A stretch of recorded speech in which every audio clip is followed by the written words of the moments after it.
नमस्कार मित्रों। आज हमारे साथ देश के प्रतिष्ठित संपादक अजय शुक्ल जी जुड़े हैं चंडीगढ़ से। अजय जी देश के प्रतिष्ठित अखबारों के संपादक रहे, टीवी चैनल के प्रधान संपादक रहे और पूरे देश में वो सबसे ज्यादा जानकार और इतिहासविद हैं। इसलिए आज हमने अजय जी से अनुरोध किया था कि बिहार के चुनाव पर बात की जाए, क्योंकि आज सब लोगों के दिमाग में ये है कि 14 तारीख को रिजल्ट क्या निकलेगा। क्योंकि एग्जिट पोल तो लोगों के मानस को प्रदूषित करते हैं, क्यों करते हैं वो अजय जी बताएंगे।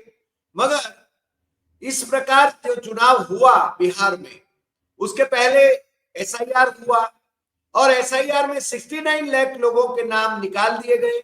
जो लायक नहीं थे उनके नाम निकाले जा सकते हैं, मगर बड़ी संख्या में मतदाता ऐसे थे कि जो लायक होने के बावजूद, जिंदा होने के बावजूद उनको मृत घोषित किया गया था और उनको मतदान से वंचित किया गया था।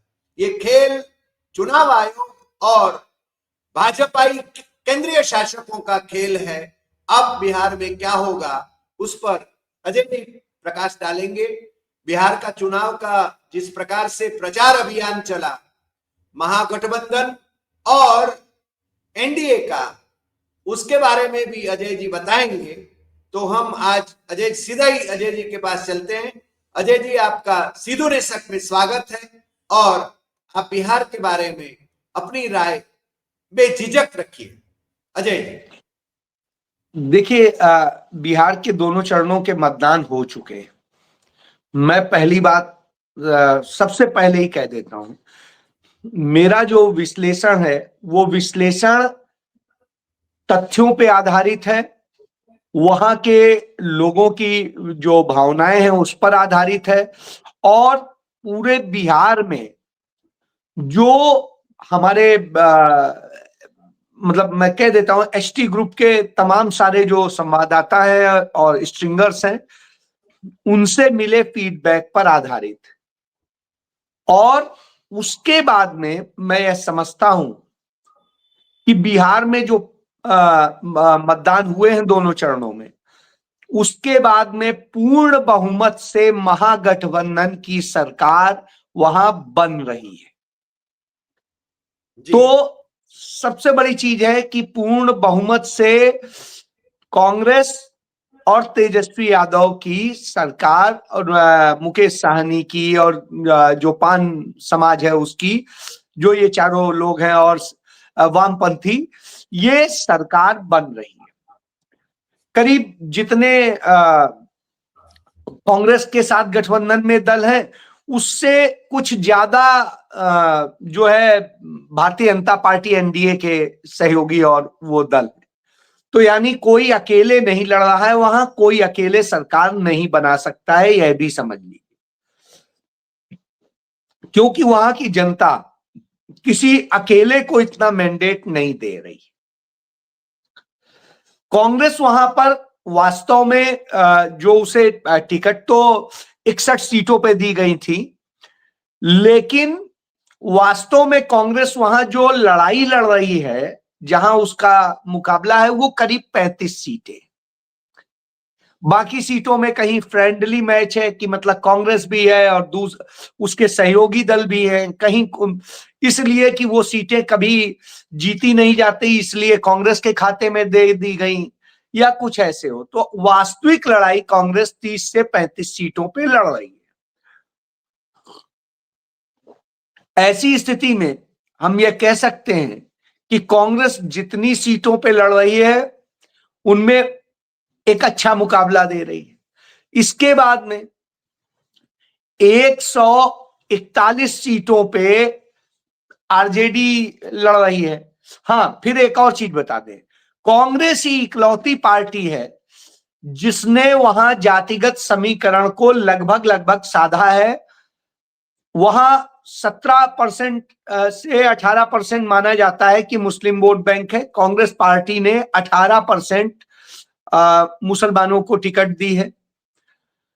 उसके अलावा जो दलित समाज से जो भी है तो वो उसी परसेंटेज के हिसाब से दी है, उसी परसेंटेज के हिसाब से पिछड़ों को दी है, उसी परसेंटेज के हिसाब से। तो उसने वो सामाजिक समीकरण जो ईमानदारी से होना चाहिए उसका पालन किया और किसी भी अपराधी को टिकट नहीं दिया, सिंगल भी क्रिमिनल को टिकट नहीं दिया कांग्रेस ने।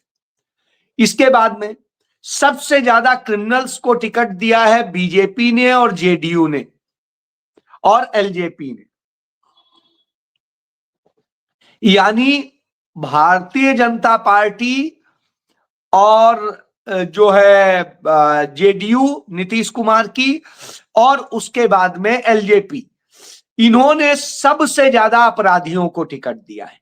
परिवारों को जो सबसे ज्यादा टिकट दिया है वो टिकट दिया है भाजपा में, जेडीयू में तो बहुत मतलब ज्यादा नहीं है, लेकिन एलजेपी में पूरा परिवार है और इसी तरीके से मांझी की पार्टी में पूरा परिवार है। इसी तरीके से जो हम पार्टी है कुशवाहा की उसमें भी पूरा परिवार, यानी वहां पूरा परिवार भी है, अपराधी भी है।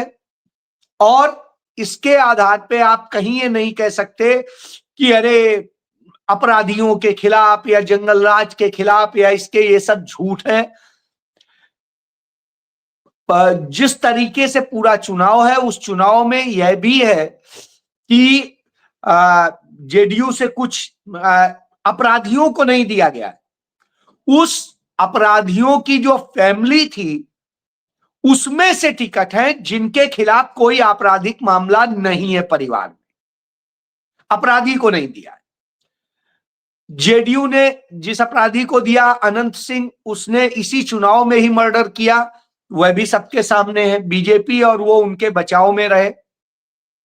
इसी तरीके से बीजेपी का जो मुख्यमंत्री का चेहरा है सम्राट चौधरी, वो खुद बहुत बड़ा अपराधी है। और इसी तरीके से तमाम सारे लोग। अब आता हूं कि इससे पूरी एक चीज क्लियर है कि वहां चुनाव कोई इन सब मुद्दों पे न जीता जा सकता है न वो हो सकता है। तो फिर वहां दो मुद्दे हावी हैं। एक मुद्दा है जो जातिगत गणित है, जाति के आधार पे अपने प्रत्याशियों को, अपनी पार्टी को आइडेंटिफाई किया जाता है, उस पर वोट जाता है। दूसरा कुछ मुद्दे जो हैं, एक जो सबसे बड़ा मुद्दा है वो नौकरी का मुद्दा है, रोजगार। और उसके बाद में उसी से जुड़ा हुआ जो है एक हो रहा है जो महिलाओं और सबको जो बेनिफिट, कैश बेनिफिट दिया जा रहा है उससे। तो यानी चुनाव यहां पर तीन चीजों से, चार चीजों से प्रभावित हो रहा है, कैश से, नौकरी से, जाति से, और धर्म का कोई बहुत बड़ा वहां पर विवाद है नहीं। जो एक थोड़ा सा वो होता है, तो ये स्थितियां हैं। अब मेरी जो समझ है, जितना मैंने इसमें पूरा निष्कर्ष निकाला है, मुझे लगता है पहले फेज में जो 121 सीटों पे चुनाव हुआ उसमें आरजेडी और कांग्रेस गठबंधन करीब करीब 121 में 70 से 75 सीटें जीतते हैं। नोट कर लीजिए आप, 70 से 75 के बीच, वो 5 का प्लस माइनस हो सकता है। इसके बाद में दूसरा जो है, जो 122 सीटों का जो हुआ कल, उसमें जो दूसरे चरण में, उसमें मुझे लगता है 60 से 65 सीटें महागठबंधन जीत सकता है। तो यानी मैं 130 मान के चल रहा हूं, 130 में इधर उधर हो सकता है 5-7 सीट का। तो ऐसी स्थिति में भी 122 चाहिए है जीतने के लिए। तो मेरा अपना मानना है कि 122 हर हाल में इस महागठबंधन का आता मुझे नजर आता है। अब इस चुनाव के दौरान ही तमाम भ्रांतियां फैलाने की कोशिश की भाजपा ने। जैसे उप मुख्यमंत्री पद के कैंडिडेट हैं। उसको लेके आपके अंबानी के का चैनल जो है न्यूज 18 इंडिया, उसका जो बिहार झारखंड का एडिटर है ब्रजमोहन सिंह, वो मेरा इत्तेफाक से दोस्त भी है, बहुत अच्छा, लेकिन वो संघी है। और संघी होने के साथ साथ आप समझ सकते हैं जिस तरह से आजकल अडानी अंबानी का तो आप उन्हीं के लिए काम करते हैं। तो यह वजह है कि उसने एक झूठ चलाया कि मुकेश साहनी जो है एनडीए के साथ शामिल हो रहे हैं और वो अपने आप को अलग कर रहे हैं। इससे क्या है, एक गलत मैसेज गया सेकेंड राउंड में, और सेकेंड राउंड में ही उनका सबसे ज्यादा प्रभाव था सीटों पे, तो उससे एक नुकसान करने की कोशिश हुई। लेकिन वह कोशिश कितनी सफल हुई है नहीं हुई है, क्योंकि उसका फिर पूरी रात जवाब देते रहे हैं वो, और पान समाज के जो गुप्ता जी हैं उनके भी मामले में इसी तरह हुआ। वो दोनों जवाब देते रहे पूरी रात, पूरे टाइम ट्वीट करके और तरीके से कि अरे भाई, हम तो डिप्टी सीएम के कैंडिडेट हैं, हम क्यों जाएंगे, हमारे जाने का कोई मतलब नहीं है। तो यानी इससे समझ में आता है कि भारतीय जनता पार्टी और उनके लोग कितना डरे हुए थे, इसीलिए इस तरह से झूठी खबरें प्लांट कराई उन्होंने। और अंबानी का चैनल यूं तो प्लांट नहीं करेगा, आप भी जानते हैं वहां कहां से डायरेक्शंस आते हैं और क्या आते हैं। तो अंबानी अडानी के चैनल ने ये करके पूरा बदलने की कोशिश की है। तो ऐसी स्थिति में निश्चित रूप से एक उसका जहां जहां भ्रांतियां फैली हैं वहां तो नुकसान हो भी सकता है, लेकिन जिस तरह उन्होंने लगातार सोशल मीडिया के थ्रू बताने की कोशिश की कि नहीं ये बिल्कुल गलत है, उससे मुझे लगता है कि काफी हद तक साफ भी हुआ है। तो अब ये तो देखना होगा कि कितना उसका प्रभाव पड़ा या नहीं पड़ा। लेकिन मेरा ये मानना है कि महागठबंधन बहुत अच्छी स्थिति में है और इसीलिए शायद नीतीश कुमार जो है आखिरी स्टेज पे जब वोटिंग हो रही थी उसी समय में पार्टी दफ्तर जाते हैं और यह दिखाने की कोशिश करते हैं, नहीं हम तो पूरी तरह स्वस्थ हैं, पार्टी मेरे ही नियंत्रण में है। कोई जो राहुल गांधी और प्रियंका गांधी बार बार ये संदेश देते हैं कि रिमोट से चल रहे हैं नीतीश कुमार की सरकार, तो वो उन्होंने संदेश देने की कोशिश की नहीं हम रिमोट से नहीं चल रहे हैं। लेकिन वास्तविकता ये है कि उन्हें जिस तरह घेर करके सारे लोग चल रहे थे उससे लग रहा था कि उन्हें अभी अभी इंजेक्शन लगा के लाया गया है कि आप जो है बस इस तरह से इतनी देर दिखा दीजिए और उसके बाद फिर चलते बनिए। तो ये मुझे समझ में आता है जो स्थितियां हैं। जी अजय जी, इसका मतलब ये हुआ कि वहां भारतीय जनता पार्टी पिछड़ जाएगी, मगर मगर लार्जेस्ट पार्टी को गवर्नर इनवाइट कर सकता है। तो लार्जेस्ट पार्टी पिछली बार तो आरजेडी थी, मगर इस बार मान लीजिए कि गठबंधन यदि लार्जेस्ट एनडीए का आता है तो गवर्नर उसकी फेवर करेंगे। पार्टी यदि बीजेपी लार्जेस्ट आती है तो उसकी फेवर करेंगे और बाकी का मैनेज कर सकते हैं, क्योंकि इनके पास पैसों का और धमकाने का तो कोई ये नहीं है, यानी कम नहीं है। तो आपको लगता है कि इनके पास मान लीजिए कि 130 हो जाए महागठबंधन के पास, उसके बाद में तेजस्वी को वहां सरकार चलाने देंगे या ऑपरेशन लोटस करेंगे? देखिए, ऑपरेशन लोटस जैसा हो नहीं पाएगा, क्योंकि अब जो सिचुएशन है, एक जो ये नंबर गेम है, आप क्योंकि वहां पर जो आरिफ मोहम्मद खान जो गवर्नर बैठाया गया है वो हालांकि इसीलिए बैठाया गया था क्योंकि आपको याद होगा 89 की सरकार में वो मिनिस्टर होता था और भाजपा के सहयोग से बना था, जीता था, और उसी ने जाकर के जो हाफिज सईद को और जो इन सब लोगों मौलाना मसूद अजहर वगैरह को, सॉरी, इनको जाकर के छोड़ा था। याद करिए आप उस समय के आतंकी जो थे, सॉरी मौलाना मसूद अजहर नहीं, दूसरा, तो वो जो मगर आतंकी रूबिया जाके, के अपहरण की बात कर रहे हैं, क्या, रूबिया के अपहरण की बात कर रहे हाँ, हैं, रूबिया के अपहरण के मामले कथित में, अपहरण की। हाँ, हाँ हाँ, मगर तो उसमें ये आरिफ वही मोहम्मद वही का, व्यक्ति, जी, नहीं, आरिफ मोहम्मद का तब गुजरात पर वो दोष डाल रहे थे। मेरी वैयक्तिक उनसे जब जब बात हुई तब मैं वही बता रहा हूं कि इन्होंने जाके ये जिस आदमी ने गंदा काम किया उससे कोई भी उम्मीद करना आज की डेट में बेईमानी होता है। बड़ी बड़ी बातें एक जमाने में किया करते थे सिद्धांतों की, आज उनके मुंह से जब सुना जाता है, उन्हीं गांधी नेहरू की और इंदिरा जी के बारे में जो प्रशंसा किया करते थे, आज स्थिति ये है कि अभी सरदार पटेल के जन्म दिवस पे वो दिल्ली में बोलने गए थे कहीं, और वहां जिस तरह के शब्द बोल रहे थे, आप ये समझ लीजिए अपने आप में शर्मनाक लग रहा था कि यह व्यक्ति क्या पढ़ा लिखा योग्य व्यक्ति है या ऐसे ही सिर्फ पद के लिए, कुर्सी के लिए कुछ भी कर सकता है। वो दल तो बदलू है, इसलिए दल बदलू है, वो तो कई दलों में घूम के आए। बिल्कुल, तो मैं यही कह रहा हूं कि वो सिर्फ सत्ता लोलुप है, तो निश्चित रूप से आपकी बात, शंका जो है वो जायज है कि जो हालात हैं वो कोई बहुत मतलब ये नहीं कह सकते हैं कि बहुत अच्छे इनके लिए कहे जा सकते हैं कि ये बहुत न्यायप्रिय हैं और उसमें समझौता नहीं करेंगे।